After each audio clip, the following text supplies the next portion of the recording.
Now I know you guys are surprised to hear my voice. No AI today. This is me, the Legend 27. My voice. We back with another video, man. What if Naruto sealed himself for 7,000 years to save everyone? If you guys liked the video, make sure you hit that like button, subscribe while you're at it. The like goal for today is going to be 6 likes, but if we could get more, that would be great. You already know the sub goal for the end of the month. That'll be 1,150. I will still be using this AI voice, but I will only be using it for reading other people's fanfics because I will not be trying to read their broken English. Now, without further ado, let's get into this intro so we can start this what if.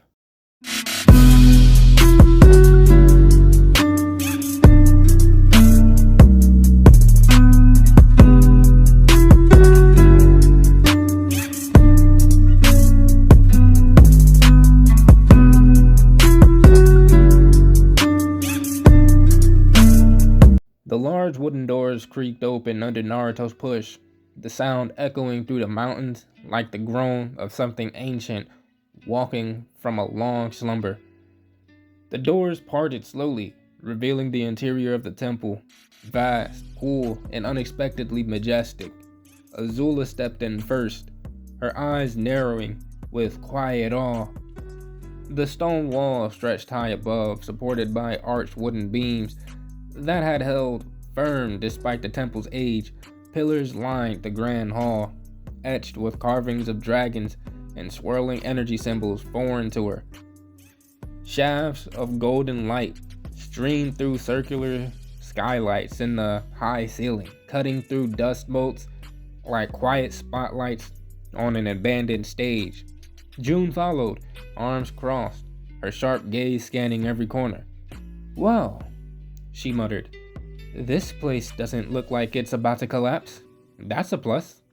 Azula turned slowly in place, taking in the spaciousness, the way the hall opened into multiple corridors, the way the stone floor was warm to the touch despite the altitude. Her brow raised slightly. "So," she said, glancing over her shoulder at Naruto, "why exactly did we have to relocate here again?" Naruto, who had just finished sealing the doors behind him with a subtle gesture of chakra-laced intent, turned to face her. His expression was calm, but there was a flicker of firm and fire behind his eyes. "Because your brother Zuko," he said, "and a few others know where we're staying in the clearing. I don't want them coming to ruin your day, or worse, hurt you again." Azula blinked, momentarily stunned. The directness of his words cut through her usual defenses. There was no trace of pity in his voice, no judgment, just concern, genuine and raw. And somehow, that was worse. Her eyes darted away as she folded her arms tightly over her chest. "I'm not weak," she muttered. "I never said you were," Naruto replied softly, and walked ahead of them toward one of the side halls. Azula remained still for a second, her throat tight, her thoughts spiraling. He always did that, disarmed her with honesty, leveled her walls with kindness. She didn't know what to do with.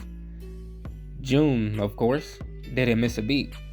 She saddled up beside Azula with a smirk tugging at the corner of her lips. "Flustered already?" she whispered, voice low, enough that Naruto wouldn't hear. "That was quick. Usually you're the one making others uncomfortable." Azula's eyes narrowed. "Shut up, June." "I'm just saying," June replied with a teasing shrug. "He doesn't even try, and he's got you acting like a lovesick noble." Azula looked away again, cheeks tinged faintly pink. "He's dense. He has no idea." June snorted. "That's what you think." The three of them spent the next hour moving through the temple. Each hall seemed to open into another. Training chambers, meditation alcoves, even a spacious courtyard where overgrown vines clung to stone statues of long forgotten sages. Naruto made mental notes of each room's layout, pausing once to nod at a wide chamber with 6 empty sleeping quarters. This'll work. Eventually, they began to settle in. June cleaned one room, closer to the front. Something about needing to be near the exit, in case things go to shit. Azula picked a room with a window overlooking the sheer cliff, the clouds drifting far below like cotton and endless blue seas. Naruto took one at the very end of the hall, away from the others. Later, as the three sat around a makeshift hearth in what had once been a communal gathering room, the quiet began to settle in, the kind of quiet that stretched between people who had nowhere else to be, for now. Azula glanced at Naruto from across the fire. His profile was illuminated by the flame, the edges of his jaw cast in warm gold. He was listening to June talk about some scuffle she got into during a bounty job, laughing under his breath. It made Azula's chest ache. He was gentle, not just with her, but with everyone, patient in a way no one else had ever been. He didn't expect her to be perfect, didn't treat her like a weapon or a broken relic, and even when she lashed out or closed off, he never once pulled away. She liked him. It had become undeniable, and it annoyed the hell out of her. Because how could someone so powerful, so kind, so painfully sincere be so damn dense? How could he not see it? The way she lingered near him, the way her eyes softened when he smiled, the way her voice dropped when it was just the two of them. How could he not know? She looked away, jaw tightening. But what Azula didn't know, what neither she nor June realized, was that Naruto had always known. He'd known from the moment her eyes stopped seeing him as a nuisance and started seeing him as a reason. From the first time she stopped looking at the past and started thinking about tomorrow. He just hadn't said anything, not yet, because the time wasn't right. But it would be, soon. The mountain temple had fallen silent. The fire in the gathering room had long since burned to embers, leaving nothing but soft crackling wood and the faint whisper of wind seeping through cracks in the ancient walls. After hours of walking, exploring, and trying to get used to the foreign space, Naruto, Azula, and June had all retreated to their assigned quarters for the night. But the peace didn't come. Azula lay in bed, eyes wide open as she stared at the stone ceiling. The mattress beneath her was stiff and unwelcoming, filled with uneven lumps that made her feel like she was lying on a pile of stones. She shifted once, twice, turned over. Then again, nothing helped. The blanket offered no warmth, and the chill in the room seemed to cling to her like a second skin. Eventually, she gave up trying, wrapping her thin cloak around her shoulders. She stood and quietly slipped into the hall, her bare feet whispering across the stone floor. The soft glow from the moon filtered in through the high window, giving just enough light to navigate. She didn't even think about where she was going. Her feet had already decided, down the corridor, past the cracked vase and faded wall scroll. The last room at the end, to Naruto. She hesitated only briefly before nudging the door open. It creaked faintly on its hinges, and she winced, but it was too late. "What is it, Azula?" came Naruto's voice from in the darkness. She froze in place. "Did I wake you?" she asked, her voice softer than she intended. "No," Naruto replied, shifting to sit upright. He rubbed the back of his neck, the moonlight casting sharp shadows across his face. Kinda hard to sleep on these beds. Feels like trying to nap on a stone slab. Azula stepped inside, unsure why her heart was hammering in her chest. She sat beside him slowly, unsure whether to speak or stay quiet. Her throat tightened with nerves. Why had she come here? What was she hoping would happen? But Naruto saw it. Her hesitation, her turmoil. He let out a quiet sigh and turned toward her. Why do you like me, Azula? She blinked, stunned by the question. What? Why do you like me? He asked again, calm but direct. What made you feel that way? Azula's heart slammed against her ribcage. Her mouth opened, then closed. She stared at him like he just peeled away all her defenses with a single glance. You knew? She asked in disbelief. Naruto didn't answer. He simply raised a brow. She let out a breath, bitter and embarrassed. Of course you knew. Why wouldn't you? With the way I act, how could you not know? Even if you are dense.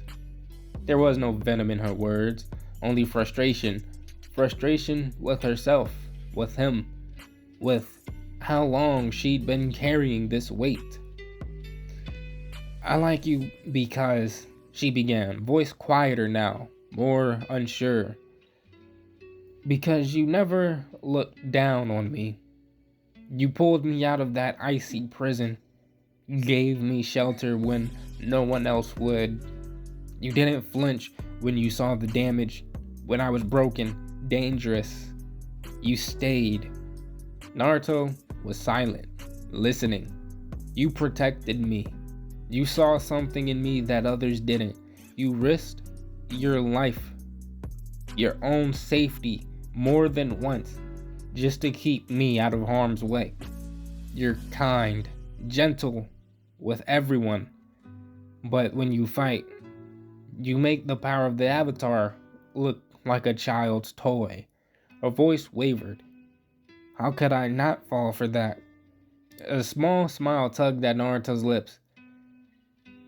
You know, June likes me too, right? Azula's hands curled into fists in her lap. Of course I know. She can't keep her hands off you when you're together. But, do you like her? Naruto looked away for a moment, thoughtful. I don't know. I mean, I haven't really thought about it. I don't even know if she likes me for the right reasons, but I know this. He turned, his eyes to hers. I like you. Azula went still, her breath caught. What was that? I like you, he repeated. She didn't let him finish his next sentence. With the sound between a sigh and a growl, she grabbed the front of his collar and pulled him into a kiss. It wasn't elegant or soft. It was months of tension and emotion crashing down in one instant. She forced him back onto the bed, straddling him as her hair fell like silk curtains around him. You idiot, she whispered against his lips. I felt this strongly for you for so long, and you wait until now to say something? Naruto opened his mouth to respond, but the sound of the door creaking made both of them freeze. June stood in the doorway, brows raised, arms crossed. Hey, Naruto. Am I interrupting something? Azula sprang off of Naruto like she'd been caught committing treason. Her face turned bright red as she stepped away, fists clenched at her sides. June looked from one to the other, lips twitching with a hint of a smirk. Naruto sat up, trying to keep his tone neutral. No, it's fine. June arched a brow. Should I come back later? No, he said, patting a spot on the bed beside him. Come sit. Azula turned toward the door, jaw clenched, eyes burning. She didn't say anything as she marched out, closing the door behind her with a little too much force. Naruto let out a sigh. June sat beside him in silence for a few seconds before finally saying, "So, should we talk about what just happened?" Naruto shook his head. "Not yet." Outside the room, Azula stood in the hall with her back pressed to the stone wall. Her heart was still racing, her mind spinning with emotion. She had finally said what she needed to, and then June had ruined it. But this wasn't over, not even close. The room was quiet after Azula left, too quiet. The air still held the ghost of her presence, her scent lingering faintly on Naruto's collar, and the tension from her sudden kiss pressed down on the walls like invisible weights. Naruto remained seated on the edge of the bed, eyes fixed on the doorway where she had vanished, his thoughts a storm of conflict. June shifted awkwardly a few feet away, her arms crossed tightly beneath her chest. For once, her usual confident smirk was gone, replaced by something raw and unguarded. Her mouth opened, then closed again, as if unsure how to begin.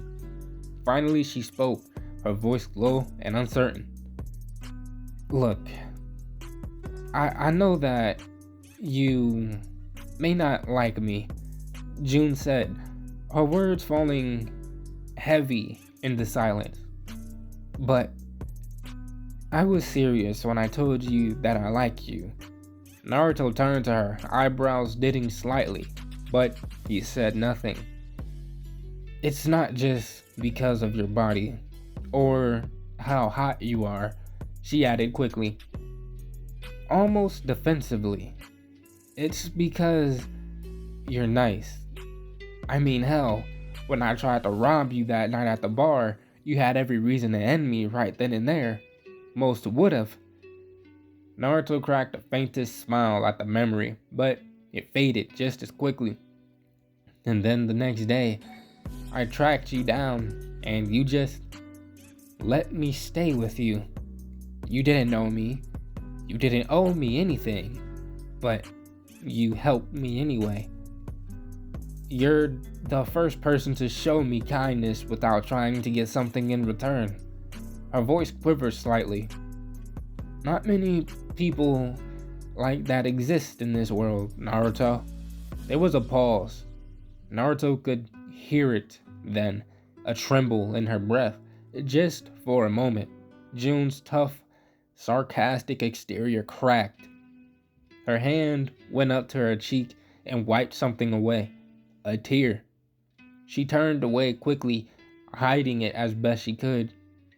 It's cool if you don't like me," she said quietly. I just needed to say it. It's been eating at me. I wanted it off my chest." She moved to stand, her bare feet scuffing lightly against the floorboards, but before she could take another step, Naruto reached out and gently grabbed her wrist. "June." His voice was soft but firm.